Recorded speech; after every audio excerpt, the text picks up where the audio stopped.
आज मैं आपको संस्कृत शिक्षा विभाग फर्स्ट ग्रेड का जो पेपर हुआ था उसकी आरपीएससी के द्वारा ऑफिशियल आंसर की आ गई है और आज ये पेपर के सारे प्रश्न करवा रही हूँ। देखो क्या था पहला प्रश्न। भूषण की कविता कवि कीर्ति संबंधी एक अविचल सत्य का दृष्टांत है जिसकी रचना को जनता का हृदय स्वीकार करेगा। उस कवि की कीर्ति तब तक बरकरार रहेगी बनी रहेगी जब तक वह स्वीकृति बनी रहेगी। कवि भूषण की कविताई के संबंध में यह कथन किसका है? तो आचार्य रामचंद्र शुक्ल जी का कथन है ये। दूसरा प्रश्न है, रीतिकाल में नायक नायिका भेद के ग्रंथ लिखने वाले रीति ग्रंथकार कवियों में प्रधानतः किस ग्रंथ से प्रेरणा प्राप्त होती है? तो ये भानुदत्त का जो रसमंजरी है ना उससे प्रेरणा प्राप्त होती है। तीसरा प्रश्न है, अभिधा उत्तम काव्य है, मध्यम लक्षणालीन, अधम व्यंजना, रस विरस, उल्टी कहत प्रवीण। शब्द शक्ति के विषय में उपयुक्त पंक्तियां किस कवि द्वारा रचित है? तो ये देव कवि के द्वारा रचित है। अगला प्रश्न है, रीति मुक्त काव्य धारा की विशेषता नहीं है, तो इसमें कौन सी विशेषता नहीं है पूछी है? तो रहस्यात्मकता थी, भावात्मकता थी, वक्रता थी, तो निर्व्यक्तिकता नहीं है। क्या नहीं है? निर्व्यक्तिकता नहीं है। अगला प्रश्न है, घनानंद की काव्य विशेषता नहीं है, यानी घनानंद की कौन सी विशेषता नहीं है? उनकी काव्य ब्रज में मुहावरों का भी प्रचुर प्रयोग मिलता है, सही बात है। फिर है, इसके वर्ण विषय में पर्याप्त विविधता और विस्तार है, ये नहीं है। अगला देखो, इसके काव्य में प्रेम की विषादमयी अनुभूति फारसी काव्य परंपरा के अनुकूल है, सही बात है ये। इनकी शैली का सर्वाधिक उल्लेखनीय गुण भाषा का लाक्षणिक प्रयोग हुआ है, ये बात भी सही है, तो 2 नंबर हो जाएगा, यही माना है। हिंदी साहित्य के आधुनिक काल की पृष्ठभूमि और पारिस्थितिक के संबंध में असंगत है। जो हिंदी साहित्य है ना उसकी आधुनिक काल की जो पृष्ठभूमि और परिस्थितियां थी ना उसके संबंध में कौन सी बात गलत है? देखो, नई अर्थव्यवस्था को लागू होने से गांव और शहरों का संपर्क पूरी तरह टूट गया है। पूरी तरह कहाँ टूट गया है? ये बात गलत है। दूसरी अगली देखो, भारतवर्ष ब्रिटिश साम्राज्य का उपनिवेश बन गया, इसमें आर्थिक शैक्षणिक और प्रशासनिक नीतियों में परिवर्तन हुए, सही बात है। उच्च वर्ग और श्रमिक वर्ग के अतिरिक्त एक नए मध्यम वर्ग का उदय हुआ, ये बात भी सही है। फोर्ट विलियम कॉलेज की स्थापना जिसमें भारतीय भाषाओं के में गद्य लेखन की प्रोत्साहन मिला, ये बात भी बिल्कुल सही है। अगला प्रश्न देखो, आचार्य रामचंद्र शुक्ल ने किसकी भाषा को सबसे चटकीली मटकीली मुहावरेदार और चलती बताया है? तो इंशाअल्लाह खां की भाषा को चटकीली मटकीली और मुहावरेदार बताया है। अगला देखो, हिंदी नवजागरण में भारतेंदु युगीन साहित्यिक प्रवृत्तियों पर पड़े प्रभावों की दृष्टि में असंगत कथन है। एक कथन गलत है, वो कौन सा है? तो पहला देखो, अंग्रेजी साहित्य के अध्ययन से राष्ट्रीय भावना के विकास के लिए उचित वातावरण बन सका, ये बात सही है। विषय चयन में व्यापकता और विविधता का प्रसार हुआ, ये बात भी सही है। प्रकृति का उद्दीपनात्मक चित्रण भक्ति और नीति को प्रमुख वर्ण विषयों के रूप में ग्रहण किया गया, यही बात गलत है, क्योंकि अगली भी सही है। देखो, भारतेंदु ने जातीय संगीत अर्थात लोक गीत की शैली पर सामाजिक कविताओं की रचना पर बल दिया, ये बात सही है भारतेंदु जी वाली। आचार्य रामचंद्र शुक्ल ने हिंदी गद्य को एक साथ आगे बढ़ने वाले विद्वानों में इनमें से किसे स्थान नहीं दिया है? तो सदल मिश्र को दिया है, मुंशी इंशाअल्लाह खां को दिया है और सदा सुखलाल नियाज को भी दिया है, लेकिन सरदाराम फुलोरी को नहीं दिया। प्रसाद के नाटकों की विशेषता नहीं है। देखो, प्रसाद के नाटकों में अभिनय की दृष्टि से पूर्णतः सफल है, ये बात नहीं है। आगे देखो, इसके माध्यम से भारतीय संस्कृति के श्रेष्ठ तत्वों की अभिव्यक्ति हुई, ये बात भी सही है। इसमें राष्ट्रीय चेतना सर्वत्र दिखाई देती है, ये बात भी सही है।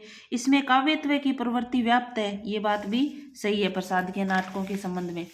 अगला देखो, फिर नाटक और नाटककार युगम असुमेलित है, सही नहीं है। कौन सा सही नहीं है?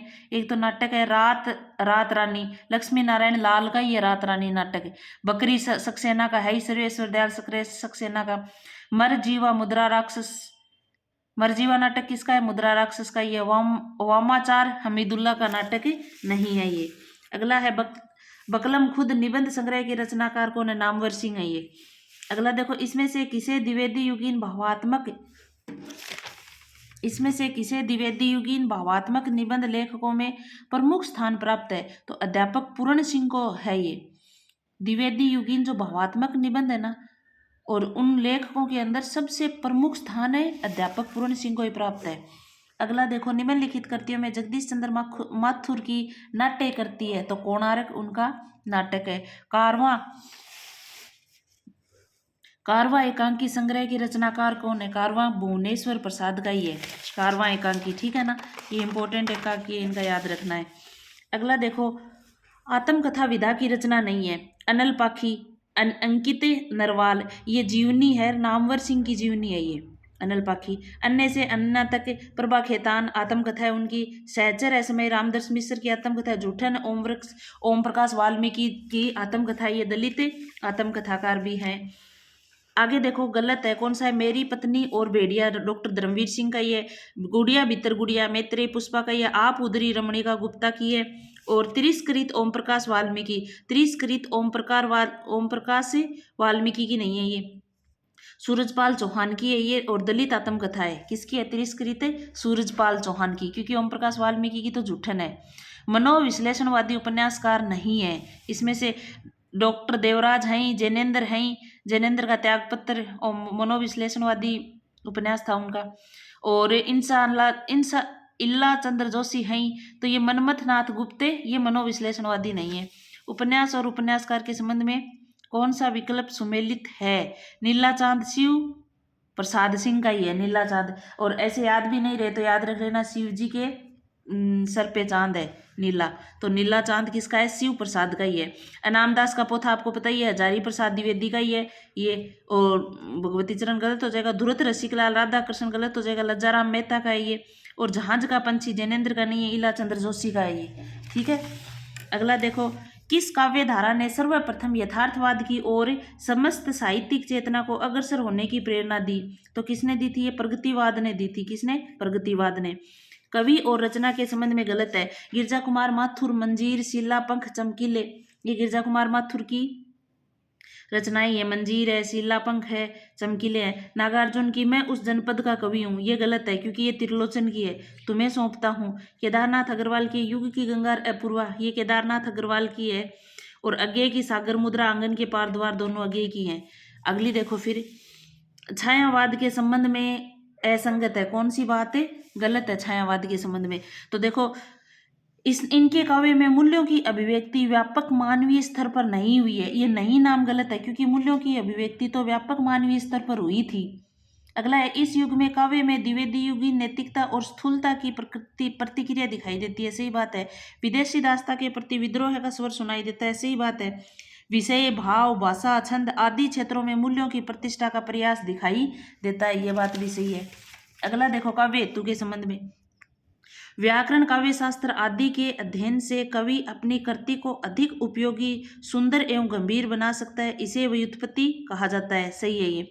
प्रतिभा ही काव्योत्पत्ति का मूल कारण मानी गई, ये बात भी सही है। प्रतिभा को शक्ति और अभ्यास को निपुणता भी कहा जाता है, ये बात ही गलत है। अभ्यास से कवि की रचना अधिक परिपक्व एवं अभिव्यक्ति सौंदर्य से पूर्ण होती है, ये बात भी सही है। और देखो, भारत के 1936 के प्रगतिवाद के प्रथम अधिवेशन के अध्यक्ष प्रेमचंद जी थे। अगले में देखो, कौन सी बात गलत है? भवानी प्रसाद मिश्र का दूसरा सप्तक में संकलित कविताएं गीत, प्रोस, सतपुड़ा के जंगल आदि लोकप्रिय कविताएं हैं। नरेश मेहता ने संशय की एक रात में युद्ध को लेकर राम के मन में उठने वाले अंतर्द्वंद्वों का चित्रण किया, ऐसी बात है। कुंवर नारायण की कृति आत्मजयी की कथावस्तु कठोपनिषद की यम नचिकेता संवाद पर आधारित है, ये बात भी सही है। आत्महत्या के विरुद्ध संग्रह में सर्वेश्वर दयाल सक्सेना ने आत्महत्या के कारणों की मनोवैज्ञानिक व्याख्या की है, ये बातें गलत है। अगला देखो, रस से संबंधित है। विभावादि के साधारणीकरण की सिद्धि भावत्व व्यापार से मानने वाले विद्वान है, तो भावत्व से मानने वाले भट्टनायक है। ठीक है, लोन्जाइनस के उदात्त स्रोतों में सर्वाधिक महत्व किसे दिया गया है? तो सर्वाधिक महत्व महान और पुष्ट विचारों के धारण की क्षमता को दिया गया है। किने प्राकृत जन गुणगान, सिद्धि सिर धुनि गिरा लगत पछितान। तुलसीदास के मतानुसार सरस्वती जी कब पछताने लगती है? जब कवि सांसारिक मनुष्यों का गुणगान करने लगता है ना, तब पछताने लगती है। बाकी ये सारे के सारे गलत है। अगला देखो फिर, हंसे न बोले न उन्मनी चंचल मेल्या मारी, कहे कबीर भीतरी विद्या सतगुरु के हथियारी। इन साखी के में प्रयुक्त उन्मनी शब्द का सांकेतिक अर्थ नहीं है, तो मन की संकल्प विकल्पात्मक प्रकृति समाप्त हो जाना, ये अर्थ है। मन और प्राण एक हो जाना, ये भी सही है। आत्म साक्षात्कार की अवस्था, ये भी सही है। लेकिन मन का अस्थिर हो जाना, ये बातें गलत है। अगला देखो फिर, 2.5 साल से मैं स्वयं भ्रम में थी और तुम्हें भी भ्रम में डाले रखा था, पर आज भ्रम के छलना के सारे जाले छिन्न भिन्न हो गए हैं। कथा नायिका यही सच है, यानी मनोभंडारी की यह बात किससे कह रही है? तो किससे कह रही है? संजय से कह रही है। आगे देखो, और ओप कनीनी कनु गनी धनी सिरताज मनी धनी के नेह की बनी छनी पटलाज। प्रयुक्त पंक्ति में कनीनी कनु का क्या अर्थ है? कनीनी कनु कहा गया है आंख की पुतलियां, नायिका की जो आंख की पुतलियां है ना, उनको कहा गया है कनीनी कनु। कविता, ये बिहारी सतसई से है।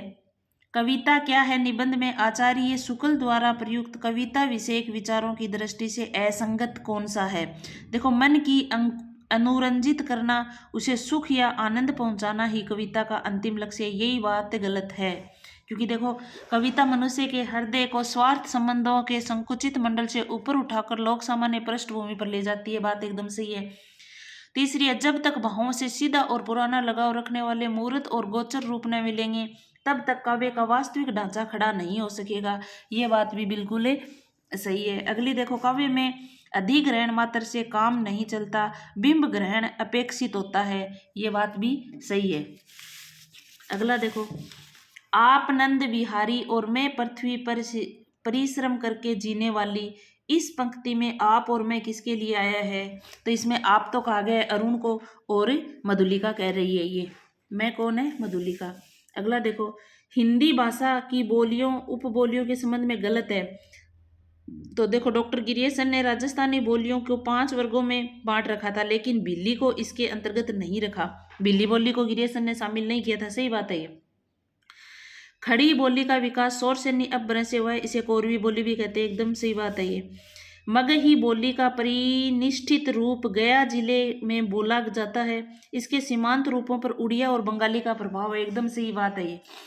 उत्तर प्रदेश के सीमावर्ती क्षेत्रों में बोली जाने वाली बुंदेली का विकास अर्धमागधी से हुआ है। बुंदेली का अर्धमागधी से नहीं हुआ है। अर्धमागधी से तो का विकास मागधी अपभ्रंश से हुआ है, मागधी अपभ्रंश से नहीं हुआ है। यही बात गलत है। निम्नलिखित में से किसे नागरी लिपि का दोष माना जाता है? नागरी लिपि का दोष, तो ह्रस्व तथा दीर्घ स्वरों के लिए स्वतंत्र चिन्ह सही है। वर्णमाला का वर्गीकरण भी सही है। लिपि चिन्हों के नाम ध्वनियों के अनुरूप में सही है। एक ध्वनि के लिए एक से अधिक लिपि चिन्ह नहीं है। एक ध्वनि के लिए एक से अधिक लिपि चिन्ह, यही बात है गलत है। प्र उपसर्ग से निर्मित शब्द नहीं है। तो प्रभु, प्र है, प्रस्थान प्र है, प्रख्यात है, लेकिन प्रति उत्तर है। प्रत्युपकार, प्रति प्लस उपकार, इसमें प्रति है। अगला देखो, प्रत्यय के योग से बना विशेषण शब्द है। तो प्रत्यय के योग से क्या बना है? कुलीन, कुल प्लस ईन, ये प्रत्यय के योग से बना हुआ है। आगे देखो, परि उपसर्ग से निर्मित नहीं है। तो परि ये भी है, पर्याप्त भी है, परिक्रमा भी है, लेकिन प्रत्यक्ष नहीं है, प्रति है इसमें। अक्षोहिणी शब्द का सही संधि विच्छेद है एक्स प्लस उहिणी, ऊ बड़ा आएगा इसमें। क्या है? एक्स प्लस उहिणी। अगला देखो, किस सामासिक पद का सही विग्रह नहीं हुआ है? सही नहीं हुआ। देखो, दुरागत, दूर से आगत है, दुरागत का सही है। पराधीन, पर के अधीन, और हथकड़ी, हाथ के लिए कड़ी, ये भी सही है। लेकिन रण विमुख है, रण से विमुख होता है, रण में विमुख नहीं होता, ये गलत होगा। गुरु शब्द का अर्थ नहीं है। गुरु सर्दे होता है, गुरु भारी होता है, गुरु अहंकारी होता है, ये तो गुरु के अर्थ हैं, लेकिन गुच्छ ये गुरु का अर्थ नहीं है। ठीक है, गुच्छ नहीं है। पर्यायवाची शब्दों के लिए कौन सा विकल्प असंगत है? देवता का अमर होता है, निर्जर होता है, सूर होता है, विबुध होता है। रात्रि का निशा होता है, यामिनी होता है, विभावरी होता है, सरवरी होता है। सोना का कंचन होता है, हाटक होता है, हिरण्यक होता है, हेम होता है। लेकिन सूर्य का मयूख, परबा, मगवा, अर्णव, ये सूर्य की पर्यायवाची नहीं है, ये असंगत हो जाएगा। किस विकल्प में विलोम शब्द युग्म है? तो सही कौन सा है इसमें? ईश्वर, उत्कर्ष, ये गलत है। अथ का आरंभ, ये गलत है। उपेक्षा का अंबर, ये गलत है। अज्ञ का विज्ञ सही है। सेंधव, वाजी और घोटक किसके पर्यायवाची है? तो सेंधव, वाजी, घोटक आपको पता ही अश्व के पर्यायवाची है। किस विकल्प में समश्रुत भिन्नार्थक शब्द अर्थभेद सुसंगत नहीं है? एक ये जो आते हैं ना अर्थभेद, निहत और निहित। निहत का मतलब क्या होता है? मरा हुआ, और निहित का मतलब होता है संलग्न या छिपा हुआ। संलग्न भी हो सकता है, छिपा हुआ भी होता है। अब्ज, अब्ज का मतलब होता है कमल। अब दय मतलब होता है बादल। देखो, जय में जय, और ये द जिसके लग जाएगा वो द बादल के साथ ही आएगा। अनल का मतलब होता है आग, अनिल का मतलब होता है हवा, और दीप, दीप का मतलब होता है हाथी ना कि टापू, और द्वीप, टापू होता है द्वीप, द्वीप, ठीक है ना। और दीप ये हाथी का होता है। ये असंगत हो जाएगा। फिर असंभव कार्य करना वाक्यांश के लिए उचित मुहावरा है आकाश के तारे तोड़ना, आकाश के तारे तोड़ना यानी असंभव कार्य करना। जिज्ञासा शब्द के लिए किस वाक्य में प्रयुक्त होता है? तो जिज्ञासा जीतने की इच्छा को जिज्ञासा कहते हैं। इसको जीतने की इच्छा। आगे देखो, निम्नलिखित में से शुद्ध वाक्य का चयन कीजिए। तो शुद्ध वाक्य का देखो, वहां भारी भरकम भीड़ जमा थी, भारी भरकम दोनों आगे, साहित्य और जीवन का घोर घोर नहीं घनिष्ठ संबंध होता है। वे दान देने में विकट रूप से प्रसिद्ध थे, विकट विकट थोड़ी आएगा। उसने उसने आग्रह पूर्वक कहा, ये वाक्य सही है। सभी शब्द वर्तनी की दृष्टि से शुद्ध है। तो देखो, युधिष्ठिर, अंत्याक्षरी यही गलत हो गया। पारितोषिक, प्रज्वलित भी गलत हो गया। देखो, मिष्टान, मिष्ट, मिष्टान ही होता है, मिष्ठान नहीं होता, मिष्टान। साप सही है, निर्वलंब सही है, अतिथि ये भी सही है, तो ये सही हो जाएंगे, फिर बाकी देखने ही नहीं है। वर्तनी की दृष्टि से अशुद्ध शब्द है तिलांजलि, शुद्ध शब्द है गरिष्ठ, गरिष्ठ होता है, तय नहीं होता यहाँ। और प्रदर्शनी ये भी सही है, लेकिन घनिष्ठ, घनिष्ठ, घनिष्ठ तय नहीं है, तय नहीं होता, ये गलत हो जाएगा। वार्तनिक दृष्टि से शुद्ध शब्द है, शुद्ध देखो, आजीविका, आजीविका, आजीविका नहीं होता, आजीविका होता है। इकट्ठा गलत है, अभ्यस्त गलत है, भयपुरा आता है। और केंद्रीकरण एकदम सही है। क्या सही है? केंद्रीकरण एकदम सही है। आगे देखो, अशुद्ध वाक्य है शाबाश हमें तुम पर गर्व है, एकदम सही बात है। सब्जी कौन लाने गया है, यही अशुद्ध हो जाएगा। गवाले ने पानी मिलाकर दूध बेचा, सही है। ईमानदार तिपैया चालक ने यात्री का सामान लौटाया, ये भी सही है। शुद्ध वाक्य कौन सा है? तो यहाँ कविता अनेकों, अनेकों नहीं होता, हमेशा अनेक ही होता है, अनेक खुद ही बहुवचन होता है। मुझसे यह काम संभव नहीं हो सकता, तो मुझसे यह काम है, ये संभव की क्या आवश्यकता है, संभव ये गलत हो जाएगा। चरखा काटना चाहिए, तो चरखा काटना चाहिए भी ऐसा, मैं आपके दर्शन करने आया हूँ, इसमें किसी प्रकार की गलती नहीं है। प्रीपत्र की विशेषता नहीं है, इसमें देखो प्रीपत्र की विशेषता कौन सी नहीं है? किसी व्यक्ति विशेष को आदेश अनुदेश देने के लिए प्रीपत्र का प्रयोग किया जाता है, यही बात अशुद्ध है, क्योंकि प्रीपत्र प्राय आंतरिक होता है, अर्थात इसका प्रयोग जारीकर्ता मंत्रालय विभाग कार्यालय तक सीमित रहता है, क्योंकि व्यक्ति विशेष के नहीं होता ये जारी करता है, जो मंत्रालय होता है, जो विभाग होता है, वहीं तक होता है। परिपत्र को पत्राचार का रूप नहीं माना जा सकता, परिपत्र को अपन पत्राचार के रूप में शामिल नहीं कर सकते, ये भी सही है। परिपत्र में किसी प्रकार के उत्तर की अपेक्षा नहीं की जा सकती, अगर परिपत्र है तो उसमें अपन किसी उत्तर की अपेक्षा नहीं कर सकते, ये बात भी सही है। कष्ट पर कष्ट आना के लिए उपयुक्त लोकोक्ति है, कंगाली में आटा गिल्ला। अर्धशासकीय पत्र के संबंध में असंगत है। अर्धशासकीय पत्र के संबंध में कौन सी बात? सेवा में लिखना पूर्णतया वर्जित होता है, तो सेवा में लिखना पूर्णतया वर्जित होता है, ये बात सही है। अर्धशासकीय पत्र में अनौपचारिकता का पुट होता है, अनौपचारिकता का पुट होता है, सही है। इसमें विषय और संदर्भ अवश्य लिखा जाता है, जरूरी नहीं है, यही गलत हो जाएगा। अधोलेखों के रूप में आपका, शुभेच्छु आदि लिखा जाता है, ये बात भी सही है। नाक का बाल होना का अर्थ क्या है? अत्यधिक प्रिय होना, क्योंकि नाक का बाल अत्यधिक प्रिय होना।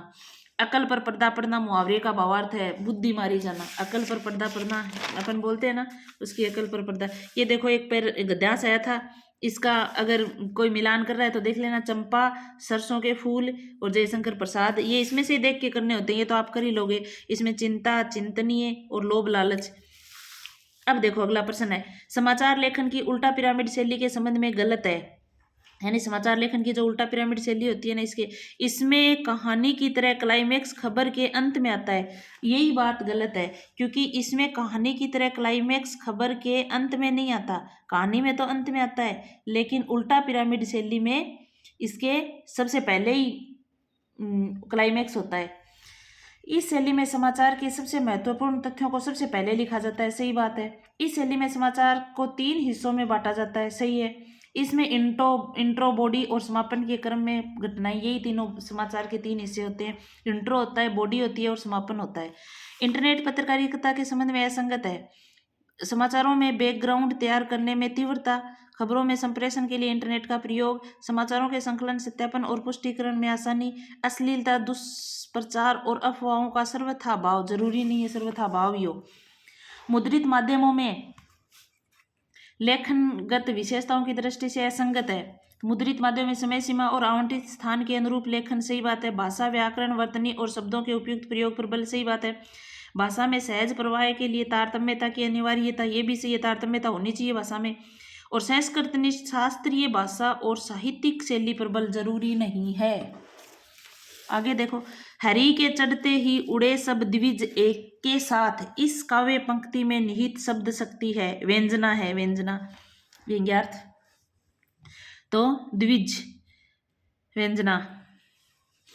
देखो, इसमें से किसी कहानी का आवश्यक तत्व नहीं कहा जा सकता। कहानी का पात्रों का चरित्र चित्रण होता है, कथानक में द्वंद्व होता है, असंभव कल्पना, पात्रों में संवाद होता है, असंभव कल्पना तत्व में शामिल नहीं है। निम्नलिखित में किस विधा का पत्रकारिता से गहरा संबंध है? डायरी का है, कविता का है, कहानी का है, रिपोर्टाज का है? तो गहरा संबंध रिपोर्टाज का होता है। किससे? पत्रकारिता से। डायरी लेखन के संबंध में असंगत है। डायरी लेखक अपनी भावना के प्रति ईमानदार होता है, सही बात है। इसमें तात्कालिक संवेदना और भावों की अभिव्यक्ति होती है।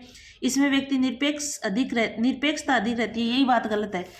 इसमें डायरी लेखन के समय स्थान, संदर्भ आदि की अभिव्यक्ति देता है, सही बात है। वो डायरी लिखता है, वो इन सब की तो अभिव्यक्ति देगा ही। उपमा अलंकार की विशेषताओं के संबंध में असंगत है। उपमा अलंकार की विशेषताओं में कौन सा कथन असंगत है?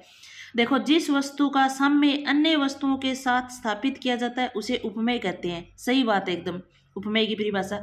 इसमें उपमेय और उपमान में साम्य स्थापन किया जाता है। उपमेय उपमान दोनों में साम्य स्थापित किया जाता है। उपमा में, उपमेय और उपमान में साध कर्म में रहने पर भी वैधर्म्य के तत्व विद्यमान रहते हैं, ये बात भी बिल्कुल सही है।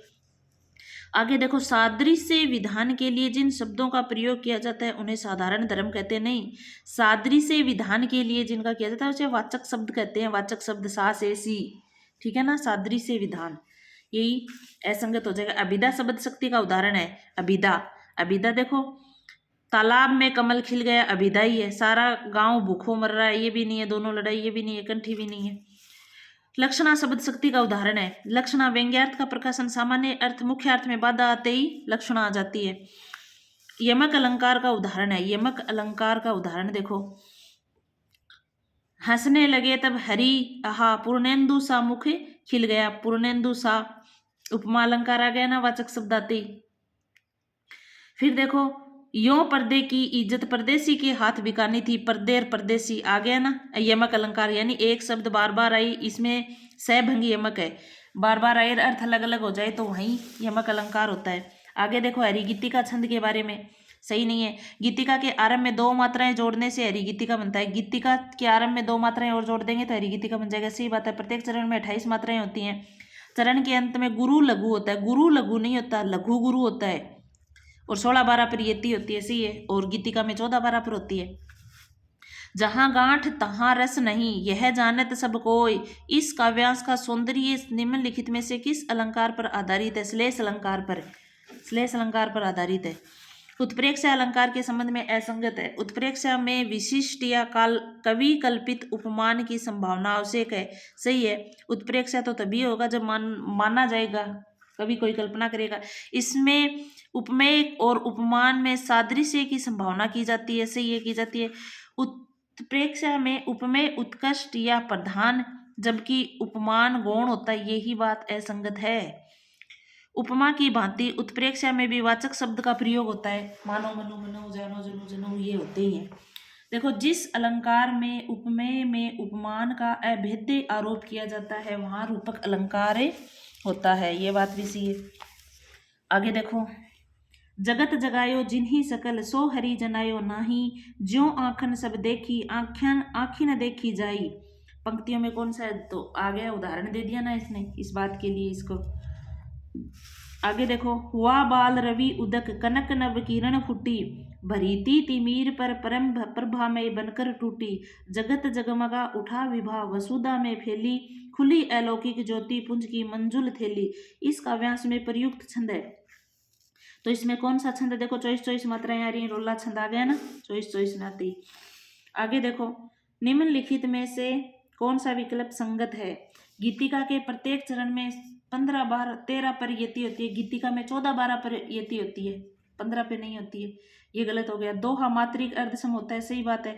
चौपाई के प्रत्येक में 16 वर्ण नहीं होते, 16 मात्राएं होती हैं।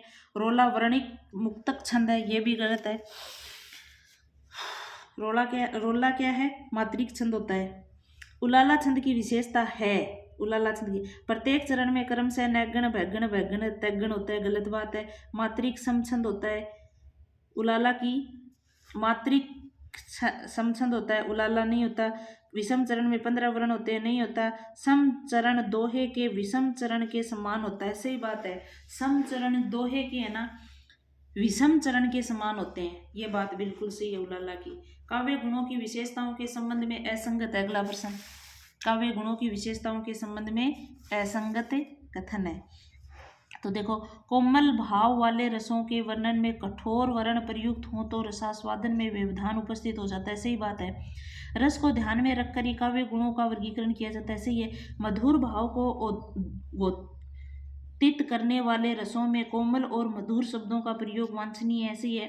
रौंदर वीर और विभत्स रस की व्यंजना हेतु सरल बोधगम्य एवं सर्वजन्य सुलभ शब्दों का प्रयोग करना अनिवार्य है, यही बात गलत हो जाएगी। अगला देखो, हृदय में उत्साह है,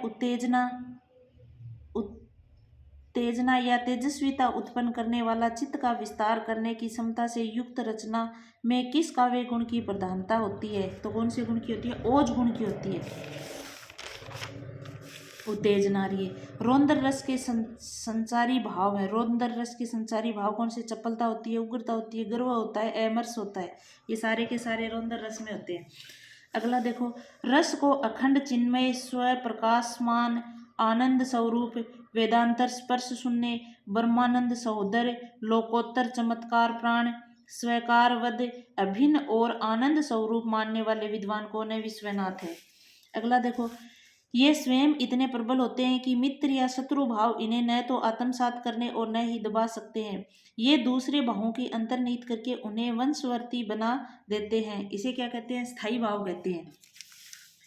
हिंदी साहित्य के इतिहास लेखन की परंपरा में निम्नलिखित में से कौन सा ग्रंथ कालक्रम की दृष्टि से सबसे पहले लिखा गया? हिंदी साहित्य का आलोचनात्मक ग्रंथ रामकुमार वर्मा का 1938 में लिखा गया। मिश्र बंधु विनोद मिश्र बंधुओं ने 1913 में लिखा। मॉडर्न वर्नाक्यूलर लिटरेचर हिंदू ये हिंदुस्तानी 1888 में लिखा गया। हिंदी साहित्य की भूमिका 1940 में लिखा गया। तो देख लो, ये हो जाएगा पहले 1888 वाला। रसानुभूति या रसास्वादन की रचना किससे प्राप्त होती है? तो अनुभव से प्राप्त होती है ये। अगला देखो, रस सूत्र की आचार्य कुंतक द्वारा व्याख्या की गई उसे कहते हैं। असंकुक ने अनुमितिवाद कहा था इसको। आचार्य रामचंद्र शुक्ल ने अपने काल विभाजन में वीरगाथा काल का प्रारंभिक समय क्या माना था? वीरगाथा काल का प्रारंभिक समय 993 ईस्वी माना था इन्होंने। आगे देखो, भाषा की परीक्षा करके देखते हैं तो वह साहित्यिक नहीं है, राजस्थानी है। आचार्य रामचंद्र शुक्ल ने किस ग्रंथ की भाषा के संबंध में उक्त मत प्रस्तुत किया है? तो बिसल देवरासो के संबंध में ये बात यही है, बिसल देवरासो की भाषा। हिंदी साहित्य का अतीत के लेखक कौन है? अतीत के लेखक है विश्वनाथ प्रसाद मिश्र। देखो, विश्वनाथ त्रिपाठी भी हैं, लेकिन अतीत के कौन है? विश्वनाथ प्रसाद मिश्र है, ना कि त्रिपाठी। और 1940 ईस्वी में लिखी थी ये पुस्तक इन्होंने। रचना और रचनाकार की दृष्टि से सुमेलित नहीं है। हिंदी साहित्य का वैज्ञानिक इतिहास है। हिंदी साहित्य का वैज्ञानिक इतिहास नंद दुलारी वाजपेयी की रचना नहीं है। ये वैज्ञानिक इतिहास गणपति चंद्रगुप्त की 1965 में लिखी गई रचना है, यही सही नहीं है। अगली देखो, हिंदी साहित्य का उद्भव और विकास हजारी प्रसाद की 1952 में सही है। हिंदी साहित्य और संवेदना का विकास रामस्वरूप चतुर्वेदी की 1986 में लिखी गई है। हिंदी साहित्य का दूसरा इतिहास बच्चन सिंह की 1996 में लिखी गई है, ये भी सही है। राहुल सांकरताय ने हिंदी का पहला कवि किसे माना? सरप्पा को माना था। अगला देखो, आचार्य रामचंद्र शुक्ल ने अपने साहित्यिक इतिहास में काल विभागों के नामकरण के आधार पर किसे माना है? किसी विशेष ढंग की रचना की प्रचुरता और प्रसिद्धि। काल विभागों के नामकरण का आधार माना है, किसी विशेष ढंग की रचनाओं की प्रचुरता और प्रसिद्धि को माना है। पृथ्वीराज रासो को सर्वथा अप्रामाणिक मानने वाले विद्वान कौन है? तो कर्नल जेम्स टोड ने प्रमाणिक माना था। आचार्य रामचंद्र शुक्ल इसको अप्रमाणिक मानते हैं। हजारी प्रसाद द्विवेदी जी ने अर्ध प्रमाणिक माना। श्याम सुंदर दास ने इसे प्रमाणिक माना था। मुनि जिनी विजय ने जैन साहित्य की परंपरा का प्रथम कवि किसे माना है? भरतेश्वर बाहुबली रास को ही माना है। शालिभद्र सूरी जिसके लेखक है। आध्यात्मिक रंग के चश्मे आजकल बहुत सस्ते हो गए हैं, उन्हें बढ़ा चढ़ाकर जैसे कुछ लोगों ने गीत गोविंद के पदों को आध्यात्मिक संकेत बताया, वैसे ही विद्यापति ने इन पदों को भी। तो ये कथन किसका है? विद्यापति के संबंध में आचार्य शुक्ल जी का है ये। आगे देखो, सिद्धों के चर्या पद देश के किस क्षेत्र में अधिक रचे गए और प्रचलित हैं? तो सिद्ध लोगों के जो चर्या पद है ना, पूर्वी की तरफ है ये। आदिकालीन सिद्ध साहित्य की प्रवृत्तियों की विशेषताओं के असंगत है। कौन सी? रहस्य भावना की प्रधानता सिद्धों में है। पाखंड और आडंबरवाद का विरोध सिद्धों में है। सहज भावना प्रबल सिद्धों में है। सहज भोगमार्ग और महासुख का खंडन ये इन लोगों में नहीं है। आदिकालीन नाथ साहित्य के संबंध में असंगत है। नाथ साहित्य में कौन सा गलत है? राहुल सांकरताय ने नाथ पथों को सिद्धों की परंपरा से सर्वथा भिन्न माना, यही बात गलत है, क्योंकि उन्होंने सर्वथा भिन्न नहीं माना था इसको।